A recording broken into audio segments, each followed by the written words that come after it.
केदारनाथ में हुआ एक और महाचमत्कार जिसको देख करके लोग हो गए हैरान। पुनः जन्म का एक यह बहुत बड़ा चमत्कार है। मित्रों, 2013 में एक विपिन नाम की फैमिली दोनों ने विचार किया कि चलो केदारनाथ धाम की यात्रा करके आते हैं, और उन्होंने चारों धाम की यात्रा करने का निर्णय लिया। 2013 में केदारनाथ में बहुत बड़ा एक दुर्घटना घटित हो गई थी। मित्रों, सनातन धर्म डायरीज में आपका स्वागत है। आज मैं आपको केदारनाथ में हुए चमत्कार के बारे में बताने जा रही हूँ, जो कि अपने आप में बहुत महत्वपूर्ण रहने वाला है। और आप देखेंगे क्या सच में पुनः जन्म होता है, और क्या पुनः जन्म की वजह से विपिन नाम के व्यक्ति का पुनः जन्म हुआ और अपने घर परिवार से मिला। तो चलिए आपको बताना शुरू करते हैं। केदारनाथ धाम में विपिन नाम की फैमिली, उनके माता पिता और बच्चे और बीवी सभी लोग केदारनाथ धाम की यात्रा करने के लिए निर्णय करते हैं। तो फिर वो चारों धाम की यात्रा करने के लिए सोचते हैं, तभी वो चारों धाम के लिए यात्रा करने के लिए निकल पड़ते हैं। उन्होंने चारों धाम के साथ जब अंतिम में केदारनाथ धाम की यात्रा की, उस समय 2013 में बहुत बड़ा एक दुर्घटना घटित हुई थी। वह देखते हैं कि बादल फटने लगते हैं और जो गंगोत्री का पानी है वह ऊपर की ऊंचाइयों तक पहुंच रहा था, जिससे सेकंड पर सेकंड पानी की जो लहरें हैं वो बहुत बहाव को आगे बढ़ा करके ले जा रही थी। वह विपिन नाम के व्यक्ति और अपनी फैमिली को देखते ही देखते एक स्थान से दूसरे स्थान ले जाता है, परंतु तब भी वह जो गंगोत्री का पानी था वह बहुत ऊंचाइयों तक पहुंच रहा था। और उसी समय बादल फटने की दुर्घटना घटित होती है, जिससे मान लो कि यदि 100% में से 80% बारिश उसी समय जून के महीने में हो गई थी, जब सभी लोग केदारनाथ धाम की यात्रा कर रहे थे। जब केदारनाथ धाम में बादल फटे थे तो बहुत सारे लोगों के मारे जाने की खबर भी आई थी सामने, और बहुत सारे लोगों के साथ ऐसी दुर्घटनाएं घटित हुई थी। तभी उनमें से विपिन नाम की जो फैमिली थी, उनके माता पिता और उनकी वाइफ और उनके 2 बच्चे, ये सभी लोग भी उसी बादल फटने की दुर्घटना में शामिल थे। परंतु विपिन ने अपनी मनोबलता और अपनी बहादुरी के साथ अपनी फैमिली को एक होटल में रोकते हैं जाके, जहाँ पे गंगोत्री का पानी पहुँचना बड़ा ही मुश्किल काम था। सभी अपने परिवारजनों को होटल में पहुँचा देते हैं, सुरक्षित रह जाते हैं। परंतु वह देखते हैं कि दिन प्रतिदिन जो गंगोत्री का पानी है, बादल फटने की वजह से वहाँ पे उस समय 80% बारिश हो चुकी थी। यानी कि यदि बारिश का जो पानी है बादल के फटने के बाहर खूब बहने लगा था, और वो खूब ऊंचाइयों तक पहुंच रहा था। बहुत सारी चीज़ों की उस समय हानि हुई। वहाँ पे जो दुकानें थीं, जो मंदिर, यहाँ तक कि जो मंदिर था वहाँ की शिवलिंग तक पूरा पानी पहुंच गया था, और इससे त्राही मच गई थी।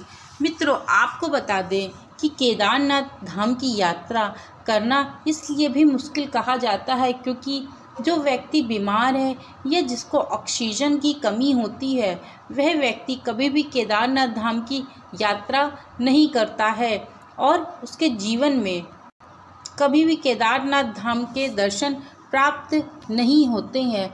परंतु विपिन नाम की जो फैमिली थी, जब विपिन ने अपनी फैमिली को एक होटल में रुका दिया था, उसके बाद भी वहाँ गंगोत्री का पानी आ रहा था, तो विपिन ने एक होटल से दूसरे होटल में उनको ट्रांसफ़र कर दिया। और जब दोबारा विपिन उसी होटल में जाता है, पहले वाले होटल में, तो वहाँ तक गंगोत्री का पानी आ चुका था, और उसी समय विपिन नाम के व्यक्ति की मृत्यु हो जाती है। किंतु उसने अपना फ़र्ज पूर्ण किया था अपनी फैमिली को सुरक्षित जगह पे पहुंचा दिया था। इस कारण से उसकी पूरी फैमिली सुरक्षित थी। और तभी धीरे धीरे समय व्यतीत होता है और जब वहाँ का बाहो और थोड़ा कम होता है तब वहाँ के लोग वहाँ से निकलना प्रारंभ करते हैं। और तभी विपिन की फैमिली अपने घर हैदराबाद पहुँच जाती है। जब हैदराबाद पहुँचती है तो धीरे धीरे करके उसकी जो पत्नी होती है अपने आप को संभाल लेती है और अपने बच्चों को पढ़ाई लिखाई खूब कराती है और जीवन में उनको आगे बढ़ाने का एक लक्ष्य देती है। इसी तरह समय बीत जाता है। जो बेटी होती है ग्रेजुएशन कर चुकी होती है और उसने कहा कि अपने दोस्तों के साथ घूमने के लिए अपनी माँ से कहती है कि मुझे केदारनाथ धाम की यात्रा करनी है।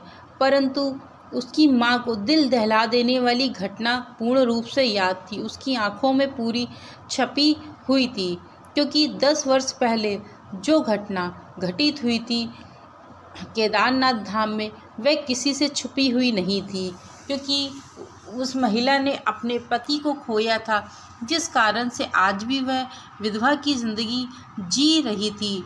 तभी वो केदारनाथ जाने के लिए अपनी बेटी से मना कर देती है, परंतु वो बहुत जिद करती है बेटी। तभी वह कहती है कि ठीक है। उसकी माँ कहती है ठीक है, केदारनाथ धाम जाना है तो मैं तुम्हारे साथ चलूँगी और तुम्हें अपने मित्रों के साथ जाने की कोई भी आवश्यकता नहीं है। तो वह तैयार हो जाती है और ठीक 2024 में वह केदारनाथ धाम में यात्रा करने के लिए जाते हैं। और जैसे ही केदारनाथ धाम की यात्रा कर रहे होते हैं वहाँ पे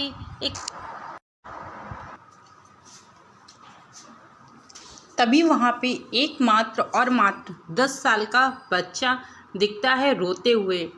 उस बच्चे को देख करके जो विपिन की पत्नी थी वह उसको बहुत आश्चर्यचकित होता है और उसको देख करके एक अपनापन का एहसास होता है। उस बच्चे को भी अपनापन का एहसास होता है। जैसे ही उस बच्चे को देखती है और देखकर उसको मानो गले से लगा लेती है, इसके बाद वह बच्चा अपने आप ही बेहोश हो जाता है। और जैसे ही वह बच्चा होश में आता है पानी डालने के बाद, वह कहता है कि तुम मेरी पत्नी हो, मैं विपिन हूँ। यह दृश्य को देख करके वे बहुत आश्चर्यचकित हो जाते हैं कि ठीक आज से 10 साल पहले मैंने महादेव की नगरी केदारनाथ में अपने पति को खोया था।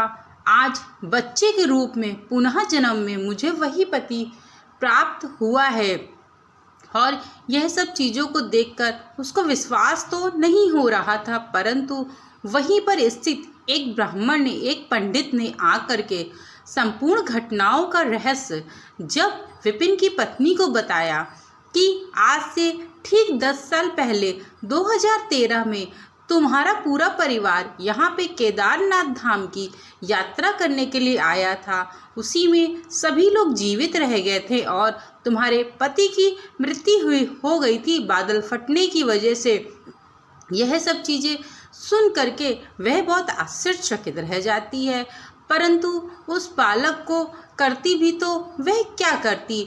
फिर उसके बाद उसको पता चलता है कि जिस समय उसकी माँ ने जन्म दिया था उसको, उसी समय उसकी मृत्यु हो गई थी और पिता का भी कोई अता पता नहीं है।